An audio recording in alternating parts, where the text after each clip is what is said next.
ازالت النجاسہ، نجاست دور کرنا.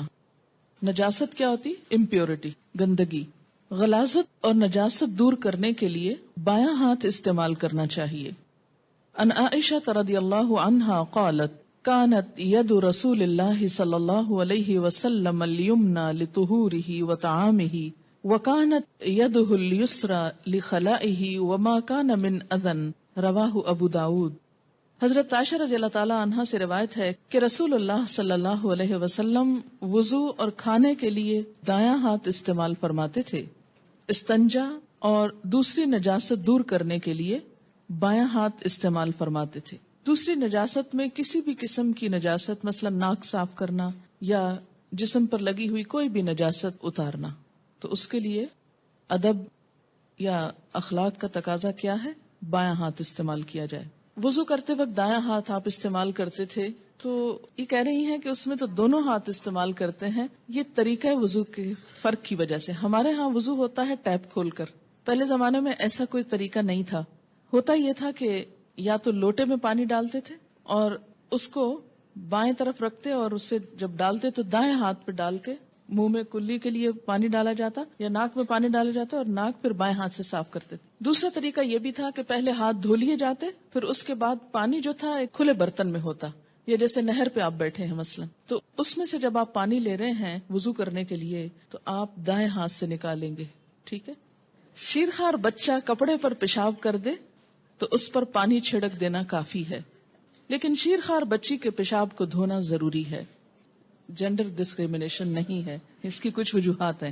شیرخوار بچے سے مراد فیڈنگ چائلڈ جو ہوتا ہے، اور مراد اس سے میل چائلڈ ہے. ان علی ابن ابی طالب رضی اللہ عنہ ان رسول اللہ صلی اللہ علیہ وسلم قال بول الغلام الردیع يندح وبول الجاریۃ یغسل. قال قتادہ وهذا ما لم يطعما فاذا طعما غسل جميعا. رواہ احمد والترمذی. حضرت علی بن ابی طالب رضی اللہ تعالی عنہ سے روایت ہے کہ رسول اللہ صلی اللہ علیہ وسلم نے فرمایا شیرخوار بچے کے پیشاب پر پانی چھڑک دیا جائے اور بچی کے پیشاب کو دھویا جائے. حضرت قتادہ فرماتے ہیں کہ یہ حکم اس وقت تک ہے جب تک کہ غلہ نہ کھائیں. غلہ کھانے سے مراد کیا ہے؟ جیسے بریڈ، روٹی، اناج، سیریلز. جب کھانے لگیں تو دونوں کے پیشاب دھوئے جائیں گے. اسے احمد اور ترمذی نے روایت کیا ہے. دونوں میں فرق یہ ہے کہ بچی کا پیشاب تھک بھی ہوتا ہے اور ایک جگہ پر جمع ہو جاتا ہے. اس کو دھونا بھی آسان ہے اور اسے دھونا بھی چاہیے اس کی خاصیت کے فرق ہونے کی وجہ سے. جبکہ دودھ پیتے بچے کے پیشاب کی خاصیت بھی فرق ہے، اور دوسرا یہ کہ وہ چھینٹوں کی شکل میں ہوتا ہے، اور وہ چھینٹے جب اڑ کے کچھ ایریے پر بکھر جاتے ہیں تو ان سب کو دھونا اور سمیٹنا مشکل بھی ہوتا ہے. اور دوسرا یہ ہے کہ اس کے اندر نجاست کی وہ کیفیت نہیں ہوتی جو ایک جگہ سارا پیشاب جمع ہونے کی صورت میں یا بچی کے پیشاب میں ہوتی. لہذا وہ سارے ایریے کو باقاعدہ دھو کے پاک کرنے کی بجائے اگر اس پر ایسے ہی کچھ پانی سپرنکل کر دیا جائے تو اس سے طہارت ہو جائے گی. لیکن یہ بہت چھوٹے بچے کے لیے. جب بچہ بڑا ہو جائے، سیریل دینے لگے، آفٹر 3-4 months آپ فیڈ کرنے لگتے ہیں سیریلیک وغیرہ، تو اس صورت میں پھر اس کا پیشاب بھی تھک ہو جائے گا اور اسے بھی دھونا ہوگا. ان ام قیس بنت محسن رضی اللہ عنہا انہا اتت رسول اللہ صلی اللہ علیہ وسلم بابن لها لم یأکل الطعام فوضعته في حجره فبال قال فلم یزد علی ان ندح بالماء. رواہ مسلم. حضرت ام قیس بنت محسن رضی اللہ عنہا سے روایت ہے کہ وہ اپنا بیٹا رسول اللہ صلی اللہ علیہ وسلم کے پاس لے کر حاضر ہوئی جو ابھی اناج نہیں کھاتا تھا. اسے حضور صلی اللہ علیہ وسلم نے گود میں بٹھایا تو اس نے پیشاب کر دیا. حضور اکرم صلی اللہ علیہ وسلم نے اس کے اوپر پانی چھڑکنے کے علاوہ کچھ نہیں کیا، یعنی اسے دھویا نہیں. اسے مسلم نے روایت کیا ہے. کپڑے پر منی یا کوئی دوسری رطوبت لگ جائے، منی سے مراد سیمن ہے، تو اتنی جگہ پانی سے دھو کر نماز پڑھ لینی چاہیے، خواہ اس کا نشان باقی رہے. رطوبت سے مراد ویٹ ڈسچارج. ان عائشہ رضی اللہ عنہا قالت كنت اغسل الجنابة من ثوب النبي صلی اللہ علیہ وسلم فيخرج الى الصلاة وان بقع الماء في ثوبه. رواہ البخاری. حضرت عائشہ رضی اللہ تعالیٰ عنہ فرماتی ہے کہ میں نبی صلی اللہ علیہ وسلم کے کپڑے سے جنابت دھو دیتی، پھر آپ نماز کے لیے تشریف لے جاتے اور پانی کی نمی کپڑوں پر باقی ہوتی. اسے بخاری نے روایت کیا ہے. یعنی دھونے کے بعد کسی بھی نجاست کو اگر کپڑا ابھی گیلا ہے تو اسے استعمال کیا جا سکتا ہے. ضروری نہیں کہ وہ سارا پانی سوکھ جائے، ویپوریٹ ہو جائے تو پھر ہی پاکیزگی ہوگی. جب دھل گیا اور اس کے اثرات دھل گئے تو اس کے بعد اگر کوئی اور کپڑا نہیں کسی کے پاس پہننے کے لیے تو اسی کپڑے میں نماز ہو سکتی ہے. ان عائشہ رضی اللہ عنہا انہا کانت تغسل المنی من ثوب النبی صلی اللہ علیہ وسلم ثم اراہ فیہ بقعتا او بقعا رواہ البخاری. حضرت عائشہ رضی اللہ تعالی عنہا سے روایت ہے کہ وہ نبی اکرم صلی اللہ علیہ وسلم کے کپڑے سے منی دھو ڈالتی لیکن اس کا نشان یا نشانات کپڑے پر باقی رہتے. اسے بخاری نے روایت کیا. یعنی گیلے پانی کے دھونے کے بعد. اہل کتاب کے برتن دھوتے وقت یا دھونے کے بعد کلمہ شہادت وغیرہ پڑھنا سنت سے ثابت نہیں. مثلاً آپ کسی کرسچن کے گھر کھانا کھا رہے ہیں، کھا سکتے ہیں کہ نہیں؟ کیوں؟ کیا دلیل ہے؟ وَطَعَامُهُمْ حِلٌّ لَكُمْ، ان کا کھانا تمہارے لیے حلال ہے. لیکن بسا اوقات وہ ایسی چیز کھاتے ہیں کہ جو آپ کے کھانے میں نہیں آتی یا ایسے انگریڈینٹس ہوتے ہیں، تو ایسی صورت میں اگر آپ ان کے کسی ریسٹورانٹ میں کھانا کھا رہے ہیں یا کسی ایسے برتن کو استعمال کر رہے ہیں تو ضروری نہیں کہ اس پہ کلمہ وغیرہ پڑھیں یا اس کو دوبارہ دھوئیں. اگر وہ صاف ہے برتن بظاہر تو اسے استعمال کیا جا سکتا ہے. مجبوری کی حالت میں اہل کتاب کے برتن پانی سے دھو کر استعمال کرنے جائز ہیں. اسی طرح اگر آپ کے گھر میں کوئی کرسچن نوکر ہیں اور وہ آپ کے برتن دھوتی ہیں تو اس میں کوئی حرج نہیں، دھو سکتی ہیں اور ان کے ہاتھ کے دھلے ہوئے برتن یا کپڑے پاک ہوتے ہیں کیونکہ ان کے ہاتھوں میں نجاست نہیں ہوتی الا یہ کہ کوئی نجاست لگی ہو. ان کو اسی طرح ٹرین کر دیجئے کہ وہ پاکیزگی کا خیال رکھیں. خیال نہ رکھنا ہو تو آپ کے مسلمان ورکرز جو ہیں وہ سب کچھ کر جاتے ہیں جو کوئی اور کر سکتا ہے. ان ابی ثعلبۃ الخشنی رضی اللہ عنہ انہ قال یا رسول اللہ صلی اللہ علیہ وسلم انا اہل سفر نمر بالیہود والنصارى والمجوس فلا نجد غیر آنیتہم فقال رسول اللہ صلی اللہ علیہ وسلم فإن لم تجدوا غیرها فاغسلوها بالماء ثم کلوا فیہا واشربوا رواہ الترمذی. حضرت ابو ثعلبہ خشنی رضی اللہ تعالی عنہ نے رسول اللہ صلی اللہ علیہ وسلم سے دریافت کیا، اے اللہ کے رسول صلی اللہ علیہ وسلم، ہم سفر کرنے والے لوگ ہیں، ہمارا گزر یہود اور نصارہ اور مجوسیوں پر ہوتا ہے، یعنی ان سے ملنا جلنا ہوتا ہے، اور ان کے برتنوں کے علاوہ ہمیں کوئی برتن میسر نہیں آتا، اس کے بارے میں کیا حکم ہے؟ آپ نے فرمایا اگر اہل کتاب کے برتنوں کے علاوہ کوئی برتن نہ ملے تو ان کو پانی سے دھو لو اور ان میں کھاؤ پیو. اسے ترمذی نے روایت کیا ہے.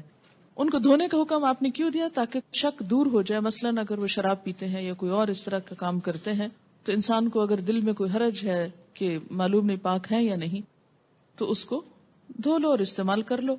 لیکن عام حالات میں جیسے آپ مثلاً باہر ہیں، کسی ہاسپٹل میں ہیں، چائے دی جا رہی ہے کچھ، تو چائے میں تو اب کوئی ناپاکی نہیں، تو اب ضروری نہیں کہ آپ ان کی چائے پی. اب تو ویسے بہت ڈسپوزیبل کا رواج ہو گیا، لیکن وہ بھی تو وہی بنا کے لاتے ہیں، انہی کے ہاتھوں کے بنے ہوئے. تو اگر دھلے ہوئے صاف ستھرے برتن موجود ہیں، اور ویسے بھی یاد رکھیے کہ آج کے نصارہ اور پہلے دور میں کچھ فرق بھی آ گیا ہے.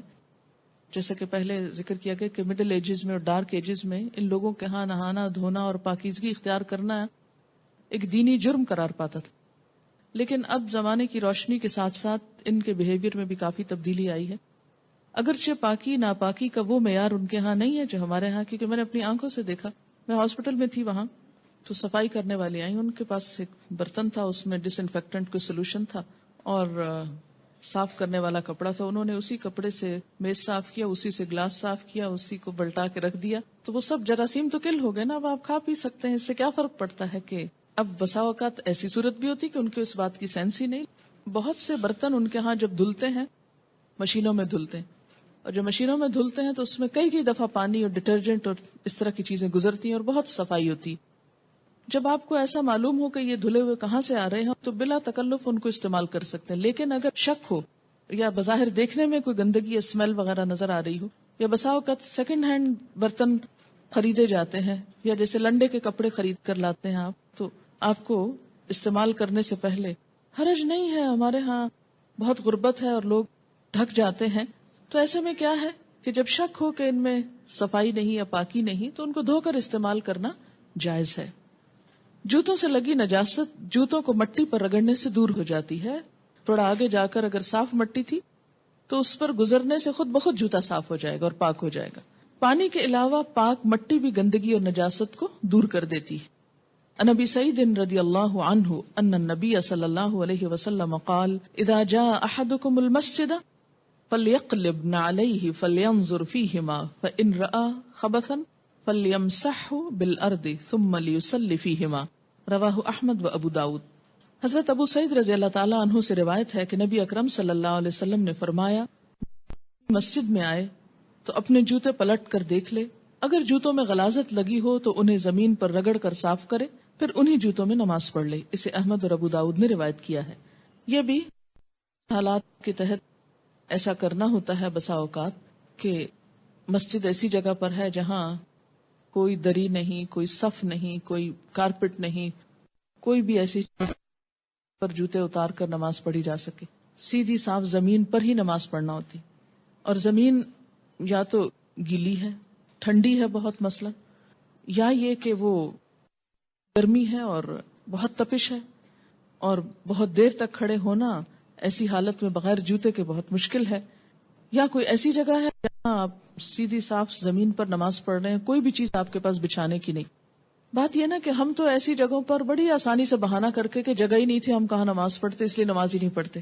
لیکن جن لوگوں کو یہ معلوم ہے کہ ان الصلاۃ کانت موقوتا, کہ نماز مومنوں پر وقت کی پابندی کے ساتھ فرض کی گئی ہے, تو وہ پھر وقت کی پابندی کو ملحوظ خاطر رکھتے ہوئے ہر جگہ پر نماز پڑھ لیتے ہیں. ہمارے یہاں ایک اور تصور بہت عام ہو گیا کہ جب تک جائے نماز نہ بچھائی جائے زمین پر اور صاف فرش پر شاید نماز ہی نہیں ہوتی. ایسی بات نہیں ہے. صاف فرش ہو, مٹی کی جگہ ہو, ساری زمین جو ہے وہ پاک ہے, الا یہ کہ کوئی نجاست سامنے نظر آ رہی. تو ایسی صورت میں اگر کبھی بھی مثلا بچے کھیلنے کو گئے ہیں, پلے گراؤنڈ میں ہیں, اور وہاں کوئی مصلی نہیں, صرف گھاس ہے یا مٹی ہے, اس پر اگر نماز پڑھنا چاہیں اور نہیں اتارنا چاہیں, اس ڈر سے بھی بعض اوقات نہیں اتارتے کہ کوئی پیچھے سے چرا کے لے جائے گا, تو ایسی صورت میں جوتوں سمیت بھی نماز ہو جاتی ہے. صرف شرط یہ ہے کہ جوتے صاف ہوں, اور ان کی صفائی ضروری نہیں کہ پانی سے دھو کر کی جائے, صاف مٹی پر چلنے سے جوتا صاف ہو جاتا ہے. اور اس کے لیے آپ نے کیا فرمایا کہ پلٹ کر دیکھ لو. صرف یہ شرط ہے کہ نماز پڑھنے سے پہلے جوتا الٹا کے دیکھ لیا جائے کہ کوئی بظاہر نجاست تو نہیں. اگر کچھ تھوڑا بہت نظر آئے, شک پڑے, تو دوسری زمین پہ رگڑ کے اس کو صاف کر لے اور پھر اسی میں نماز پڑھ لے. یہ ہمارے دین کی ایک سہولت ہے, خوبصورتی ہے. اگر ان سہولتوں کو استعمال کیا جاتا تو ایک بہت بڑی اکثریت نماز نہ چھوڑتی.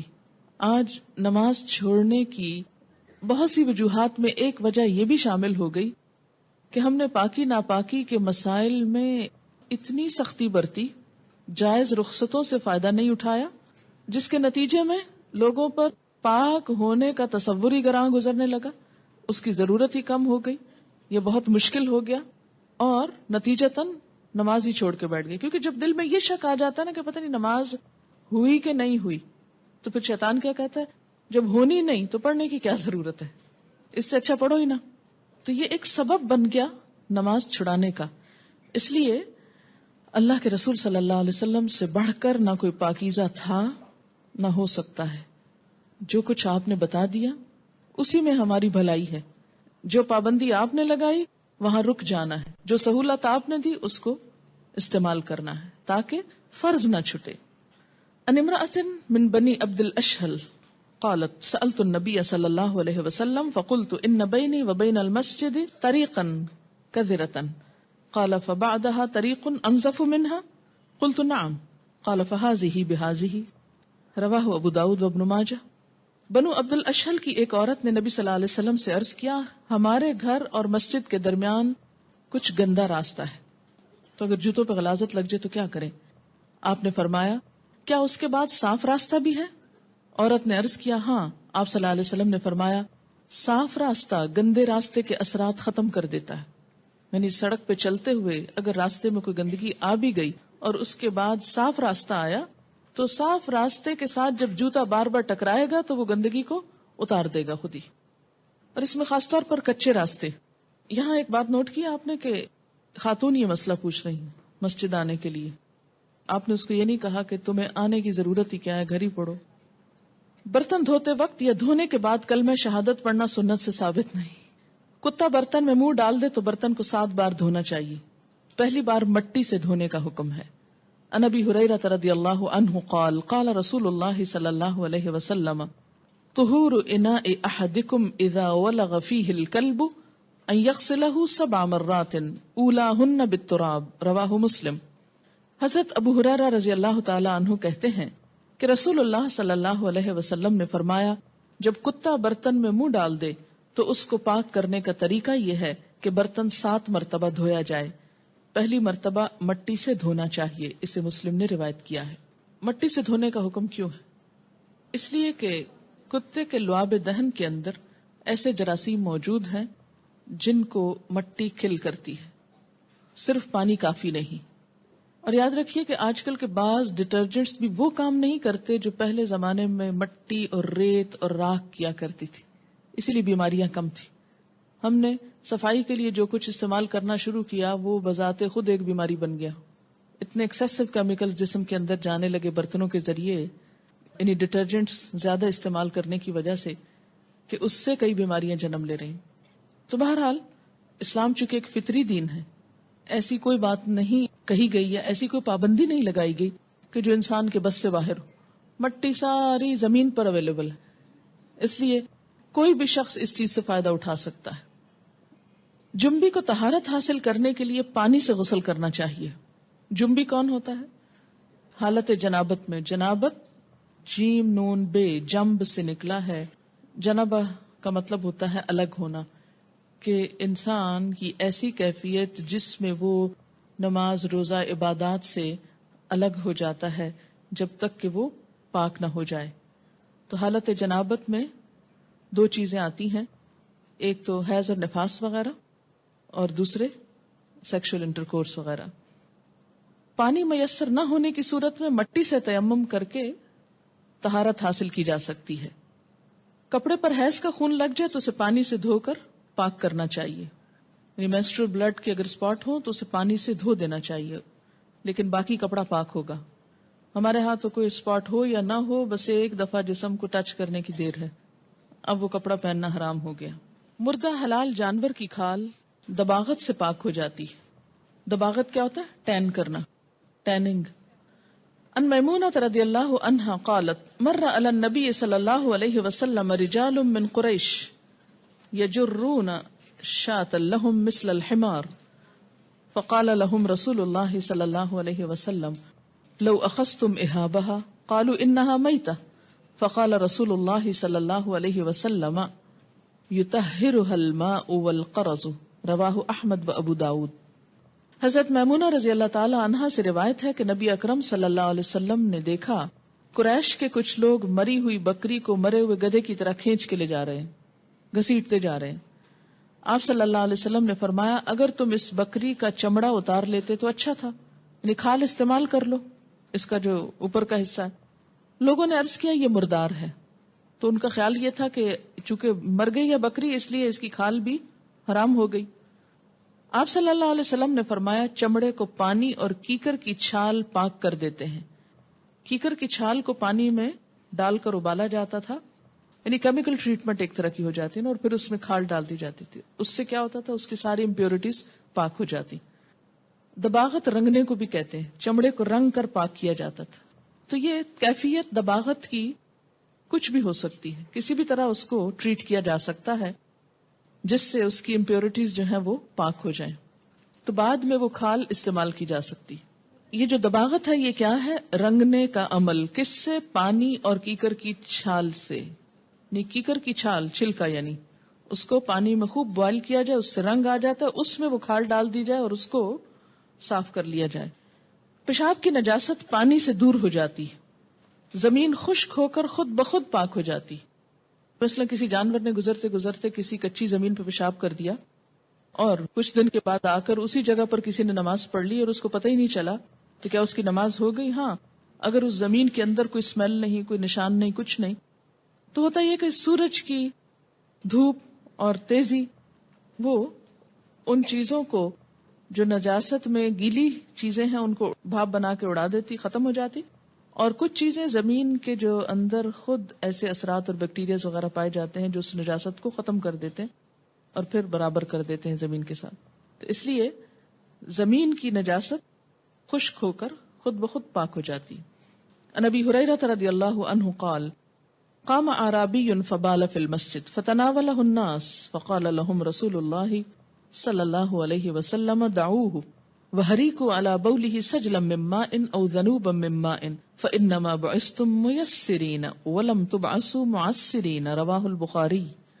حضرت ابو ہریرہ رضی اللہ عنہ فرماتے ہیں کہ مسجد نبوی میں ایک بدو نے پیشاب کر دیا. لوگ اس کو مارنے کو دوڑے. رسول اللہ صلی اللہ علیہ وسلم نے فرمایا اسے کچھ نہ کہو اور اس کے پیشاب پر پانی کا ڈول بہا دو، کیونکہ تم مشکل پیدا کرنے کے لیے نہیں، آسانی پیدا کرنے کے لیے بھیجے گئے ہو. اسے بخاری نے روایت کیا ہے. اس حدیث سے کئی باتیں پتہ چلتی. ایک تو یہ کہ لا علم لوگوں کو مارنے سے پہلے سمجھانا چاہیے، ڈانٹ ڈپٹ کرنے سے پہلے اور سختی کرنے سے پہلے ان کے ساتھ سمجھانے کا معاملہ کرنا چاہیے. بدو کو پتہ ہی نہیں تھا کہ مسجد کیا چیز ہوتی. انہوں نے کب مسجدیں دیکھی تھی یا مسجدوں کا احترام یا ادب. وہ پڑھے لکھے لوگ تھوڑی تھے، دیہاتی لوگ تھے. وہ آئے، انہوں نے سمجھا یہ بھی عام گھروں کی طرح کوئی گھر ہے، جس طرح لوگ اپنے گھروں کے اندر اس قسم کے کام کرتے تھے انہوں نے مسجد میں بھی کر دیا. لیکن صحابہ کرام جو مسجد کا احترام اور ادب جانتے تھے وہ فوراً اٹھے اور انہوں نے کہا کہ اس کو مارو. آپ نے روک دیا، مت مارو اسے. کچھ لو اتنا بڑا جرم کیا اور کچھ نہ کہو، مسجد پلید کر دی اور ابھی کچھ نہ کہو. ہم جیسے ہوتے تو کہتے یہ کیا بات، یہ تو اس قابل نہیں کہ اس کو چھوڑا جائے اور اس کو کبھی دوبارہ اندر آنے دیا جائے. ہم تو محض کسی اختلاف کرنے والے کے داخلے سے ہی مسجد کو ناپاک کر لیتے ہیں، اور جب تک وہ دھو نہ لیں. اب تک یہ بات ہوتی ہے بعض مساجد میں کہ اگر ایک مسلک کا شخص دوسرے مسلک کی مسجد میں چلا جائے تو اس کے جانے پر مسجد دھوئی جاتی. اتنا نجس سمجھتے ہیں. مسلمانوں کو ایک دوسرے کو انتہا درجے کی تکلیف دہ بات ہے، لیکن کیا کیا جائے، لا علمی ہے شاید. لیکن آپ صلی اللہ علیہ وسلم نے اتنی بڑی بات پر بھی کیا فرمایا، اسے کچھ نہ کوئی، اس کو پتہ نہیں. اچھا، ایک اور بات یہ تھی کہ اگر اسی حالت میں اس کو مارنے کے لیے دوڑتے تو وہ چلتا جاتا اور نجاست اور بکھر جاتی. دوسرا یہ کہ اس پر اسلام کا ایک بہت ہی غلط امپریشن پڑتا کہ یہ کیسے لوگ ہیں، اور شاید وہ ساری زندگی کے لیے ایسے لوگوں کو دوبارہ نہ ملتا اور نہ دیکھنا چاہتا. تیسری بات یہ ہے کہ بہت سی زیادتیاں اور خرابیاں جو لوگ ہمارے ساتھ کر جائیں ان کا جواب دینا ضروری نہیں ہوتا، اور ان کی اصلاح اس طریقے سے ضروری نہیں ہوتی. ان کی اصلاح اپنے عمل سے، اپنے رویے سے، اپنے اچھے اخلاق سے بھی ہو سکتی. یعنی اگر آپ کے دل میں دوسروں کی خیرخواہی ہے اور آپ چاہتے ہیں کہ ان کی بھی بھلائی ہو جائے تو اس کا طریقہ ضروری نہیں یہی ہو کہ آپ اس سے ڈانٹ ڈپٹ کے پیش آئیں. ہاں، ڈانٹ ڈپٹ وہاں ہونی چاہیے جو سمجھ چکے ہوں اور پھر نہ سمجھیں. وہاں آپ صلی اللہ علیہ وسلم نے کوڑے بھی لگوائے، ہاتھ بھی کٹوائے اور سخت سزائیں بھی دی. لیکن جو لوگ ابھی سمجھے ہی نہیں، جانتے ہی کچھ نہیں، ان کے ساتھ یہ رویہ درست نہیں، یہ حکمت کے خلاف ہے. آپ نے اس کی اصلاح کیسے کروائی کہ جب وہ پیشاب کر چکا تو آپ نے کہا پانی کا ڈول لے اور اس پہ بہا دو. انہوں نے بہا دیا، وہ نجاست چلی گئی، آگے بہ گئی، اور اس کے بعد جب وہ سوکھ گئی جگہ تو سب اس پہ دوبارہ نماز پڑھنے لگے. پھر فرمایا تم مشکل پیدا کرنے کے لیے نہیں، آسانی پیدا کرنے کے لیے بھیجے گئے ہو. دین مشکل کا نام نہیں، خود ساختہ پابندیوں کا نام نہیں. پینے والی چیز میں مکھی گر جائے تو اسے ڈبو کر نکال دینے سے مکھی کی نجاست دور ہو جاتی، مثلا پانی میں یا لسی میں یا کسی بھی ایسی چیز میں. الا یہ کہ وہ گرم چائے ہو ابلتی ہوئی اور اس میں گر جائے اور اس کے پر بکھر جائیں تو وہ پھر اور چیز ہے. لیکن ٹھنڈی چیز میں، ٹھنڈے نارمل پانی میں اگر مکھی گر گئی، ایک طرف لگا اس کا اور وہ اس میں ابھی تیر رہی تو اس کو پورا ڈپ کر کے اس کو باہر پھینک کے اس کو پیا جا سکتا ہے. کیوں؟ اس کی وجہ یہ ہے کہ ایک پر کے اندر اگر نجاست ہے تو دوسرے میں اسی کا توڑ موجود ہے. اب آپ کہیں گے توبہ توبہ، ہم تو یہ نہیں پی سکتے. نہ پیئیں، مجبوری نہیں ہے کہ آپ کو زبردستی پلایا جائے کہ اب پینا ہی ہے. جس کا دل نہیں مانتا نہ پیے، لیکن یاد رکھیں کہ ہر شخص کے پاس اتنا وافر نہیں ہوتا کہ ایک گلاس دودھ کا پہلے پھینک دے کہ ایک مکھی گر گئی اس میں اور پھر دوسرا پیے. اس کے پاس ہو سکتا ہے دی اونلی گلاس ہو اور کوئی اور دودھ نہ ہو تو اس کو آپ محروم کر دیں. تو اللہ تعالیٰ نے یہ دین بھیجا ہے سب کے عمل کے لیے، سب کی سہولت کے لیے، نہ کہ چند مخصوص پریویلیجڈ لوگوں کے لیے. عن ابی ہریرہ رضی اللہ عنہ ان رسول اللہ صلی اللہ علیہ وسلم قال اذا وقع الذباب في اناء احدكم فليغمسه كله ثم ليطرحه فإن في أحد جناحيه شفاء وفي الآخر داء رواہ احمد البخاری و ابو داود و ابن ماجہ۔ حضرت ابو ہریرہ رضی اللہ تعالی عنہ فرماتے ہیں کہ رسول اللہ صلی اللہ علیہ وسلم نے فرمایا، جب کسی کے مشروب میں مکھی گر جائے تو اسے پوری طرح ڈبو کر پھینک دینا چاہیے اور مشروب پی لینا چاہیے۔ مکھی کے ایک پر میں شفا ہے اور دوسرے میں بیماری ہے۔ اسے احمد، بخاری، ابو داؤد اور ابن ماجہ نے روایت کیا ہے۔ جی، یہ کسی نے لکھا کہ بکری کی کھال سے آج کل جوتے بنتے ہیں، اس کی کھال نرم ہوتی ہے اس لیے جوتے آرام دہ ہوتے ہیں۔ کسی دوسرے نے لکھا کہ بکری کی کھال سے جائے نماز بھی بنتے ہیں۔ بکری کی کھال مشک بنانے کے لیے کام آتی ہے۔ مشک ہوتا ہے نا، واٹر بیگ جو لیدر کا ہوتا ہے۔ بکری کی کھال سے ٹوپیاں بنائی جاتی ہیں، اور بکری کے بچے کی کھال جو بھی پیدا نہ ہوا ہو اس کو قراقلی کہتے ہیں۔ قراقلی ٹوپی اسی سے شاید بنتی ہے۔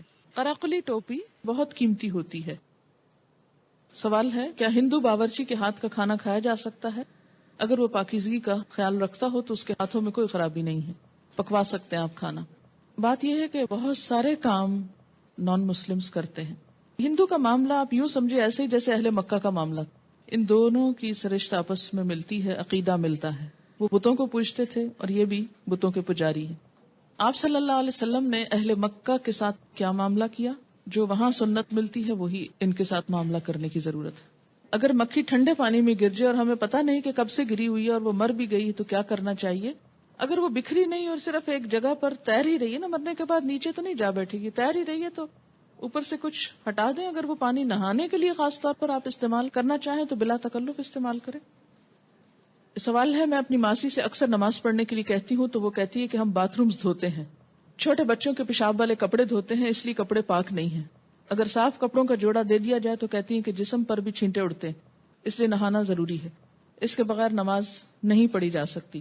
کیا ایسی صورت میں نماز چھوڑی جا سکتی ہے؟ کیونکہ ان کے لیے تو یہ ممکن نہیں کہ روز الگ الگ گھروں میں کام کریں، پھر روز نہائیں، روز کپڑے بدلیں، اس طرح روز نماز پڑھیں۔ ایسی صورت میں کیا کیا جائے؟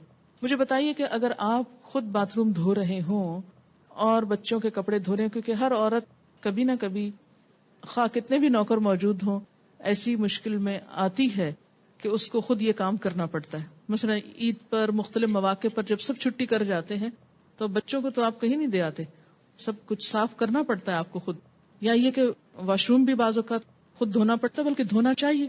اب آپ دیکھیے کہ جب آپ خود دھوتے ہیں تو کیا کرتے ہیں؟ چھینٹے اڑاتے؟ اڑانے چاہیے چھینٹے۔ ایسی ماسیوں کو یہ تربیت دیں کہ وہ ان چیزوں کو دھوتے وقت چھینٹے نہ اڑایا کریں، کیونکہ اگر وہ ان کے کپڑوں جسم پہ پڑتے ہیں تو منہ پہ بھی پڑ جائیں گے، اور کوئی چیز ہم منہ پہ پڑنا کیسے برداشت کر سکتے ہیں؟ تو ان کی بنیادی تربیت ہونی چاہیے۔ دوسری بات یہ ہے کہ اکثر ماسیاں اپنے ساتھ بیگ وغیرہ اٹھائے ہوئے ہوتی، تو ان کو یہ بتا دیں کہ ایک بیگ میں اپنے ساتھ کوئی ایسا کپڑا رکھ لیں کہ جس سے وہ جہاں نماز کا وقت آئے وہاں کتنی دیر لگتی ہے ایک کپڑا تبدیل کرنے میں؟ 5 منٹ، 10 منٹ نہیں، 1 منٹ سے بھی کم لگتا ہے۔ اگر آپ گھڑی دیکھ کر کپڑا چینج کریں 1 منٹ سے کم لگتا ہے۔ اور جو چھینٹے پڑتے ہیں وہ اعضاء وضو میں بھی دھل جاتے ہیں، یعنی ایسے چھینٹے اڑانا کہ وہ آپ کے جسم کے اندر تک کپڑوں کو پار کر کے چلے جائیں، تو یہ تو انتہائی پھوڑ پن کی علامت ہے۔ ایسا نہیں ہونا چاہیے۔ ان کو دھونا سکھائیں تاکہ ان کا مسئلہ حل ہو۔ کوئی بھی ایسی صورت نہیں کہ جس سے نماز معاف ہو جائے، نماز نہیں معاف۔ اور اگر ان کی ایسی ہی مجبوری ہے تو ان کو شاید اللہ تعالیٰ اس حال میں بھی نماز پر معاف کر دے۔ پھر کہ سارا نہانے کی کیا ضرورت ہے؟ سر پہ کیپ پہن لیں کہ بالوں میں چھینٹے نہ پڑے، اور باقی جسم پہ اپرن وغیرہ پہن لیں اگر کھڑے ہو کے کام کر رہے، اور اگر بیٹھ کے کر رہے ہیں تو بھی ایسی صورت میں بیٹھیں، ایسی جگہ پر بیٹھیں کہ جس سے کم چھینٹے آئیں۔ زمین خشک ہو کر پاک ہو جاتی، لیکن آج کل جو سیمنٹڈ فرش ہے ان کا کیا حکم ہے؟ ان پر نجاست نظر آتی ہے تو اس کو ہٹا لیں بس۔ یعنی نجاست جو نظر آئے اس کو صاف کر لیں، اور جو جذب ہو جائے اور مٹی میں مٹی ہو جائے اور سورج سے پاک ہو جائے تو اس پہ کوئی حرج نہیں، ٹھیک ہے نا؟ یہ تو اللہ نے عقل کس لیے دی ہے ہم کو؟ آنکھیں کھول کے دیکھو، کچھ نظر آ رہا ہے تو ہٹا دو، اور اگر کچھ نظر نہیں آ رہا تو صرف وہم گمان کر کے کہ یہاں سے کیا پتا کوئی بکری گزری ہو، اور کیا پتا یہاں کچھ گر گیا ہو، اور کیا پتا، تو کیا پتا نہیں، دیکھو اب کیا حال ہے۔ باہر کے ممالک میں لوگ اپنے بچوں کو اللہ کا لاکٹ پہناتے ہیں کہ خدا نخواستہ اگر کوئی حادثہ ہو تو پتہ چل سکے کہ مسلمان ہے، اگر خدا نخواستہ فوت ہو جائے تو مسلمان کی حیثیت سے دفنایا جائے۔ زلزلے میں جیسے ہندو مسلم دونوں ہی ایک جگہ تھے تو مسلمانوں کو بھی جلا دیا گیا کیا اللہ کا لاکٹ ہر وقت پہنا جا سکتا ہے؟ اب دیکھیے کہ لاکٹ پہنانے سے مسئلہ حل نہیں ہوگا. اس کی وجہ یہ ہے کہ خدا نہ خاصا حادثے وغیرہ میں تو لوگ پہلے لاکٹ اتارتے ہیں، کیونکہ اتنی بے حسی ہے ہر جگہ پر. اگر سونے وونے کا پہنایا ہوا ہے تو وہ پہلے تو وہ اتار دیں گے، وہ شناخت تو اٹھا لیں گے. دوسری بات یہ کہ ایک مسلمان عورت کی، ایک مسلمان مرد کی واضح شناخت ہے. اگر یہ مسلمان مرد داڑیاں رکھے ہوئے ہوں اور وہ سکھوں سے مختلف ہوتی ہیں تو فوراً پتہ چل جائے گا، کسی کی جرت نہیں پھر جلائے، کیونکہ چہرے پہ نشان ہے نا، یہ سنت ہے. اچھا، اسی طرح عورت کی ایک شناخت ہے، اس کا لباس، اس کا گھر، کیونکہ اگر زلزلے میں کچھ لوگ جیسے دبے ہیں تو گھروں میں بھی ایک شناخت ہوتی ہے. اگر کسی کٹھے کام کرنے کی جگہ پر تو اس میں بھی شناخت ہوتی ہے. اسی لیے تو کہا گیا کہ مسلمان جو ہے وہ جہاں بھی ہو ان یعرفنا، پہچانا جائے. اس لیے کہ کذالک جعلناکم امۃ وسطا لتکونوا شہداء علی الناس. ہم فالوورز نہیں بنائے گئے دنیا کے، ہم تو دنیا کے رہنما بنائے گئے، لوگوں کے لیے ایک نمونہ ہے. تو یہ نمونہ اسی صورت میں ہو سکتا ہے جب ہم اندر کے اظہار کے ساتھ اپنی شناخت بھی مسلمانوں جیسی رکھیں. جی ہاں، نام بھی شناخت ہے، کارڈ وارڈ ہوتا ہے لگا وہ عموماً ڈیوٹی آورز میں، اس سے بھی پتہ چل جاتا ہے. بعض اوقات اور کچھ بیسک انفارمیشن ساتھ ہوتی ہے، تو وہ چیزیں بھی ہوں تو بہتر ہے. اگر جسم کے کسی حصے پر پیشاب کی چھینٹ پڑ جائے تو صرف اتنا حصہ دھونا ضروری ہے یا پورا جسم پاک کرنا ضروری ہوگا؟ صرف اتنا حصہ. مثلاً ایک انگلی پہ کچھ لگا ہے تو صرف ایک انگلی. بازو کا ایسا ہوتا نا، جیسے آپ بیٹھے ہیں، بچے کو اٹھایا ہے اور ہاتھ کو کچھ گیلا لگا تو آپ نہانے نہیں بیٹھ جائیں گے، آپ بس ہاتھ دھوئیں گے. اسی وجہ سے تو آپ دیکھیں اس طرح کی کنفیوژن جب دل میں ہوتی ہے تو نماز پڑھ ہی نہیں پاتے. اور شیطان کا سب سے بڑا وار ہے کہ طہارت میں شک ڈال دو، طہارت کو مشکل بنا کے پیش کرو تاکہ کوئی بھی عبادت نہ کر سکے. ایمان لانے کی راہ میں وہ شرک کی نجاست ڈال دی اس نے، اور اگر ایمان لے آئے اس نجاست سے نکلے تو یہ طہارت کے بارے میں شک پیدا کر دیا تاکہ عبادت نہ کر سکے. کہا جاتا ہے کہ ہندو اپنے برتنوں پہ گائے کے پیشاب چھڑکتے ہیں، کیا ان کے گھر کھانا کھا سکتے ہیں؟ اگر آپ کو پتا ہے کہ چھڑکتے ہیں تو پھر نہ کھائیے، اور اگر آپ جانتے ہیں کہ ان کے ہاں ایسی کوئی چیز نہیں تو سوکھی چیز کھا لیں، پکی ہوئی نہ کھائیں، معلوم نہیں کیا پکاتے ہیں. کیا وضو کر کے قالین پہ پاؤں رکھے جا سکتے ہیں اگرچہ قالین پہ نجاست نہ ہو؟ بالکل رکھے جا سکتے ہیں. وائی ناٹ، کیوں نہیں رکھیں گے؟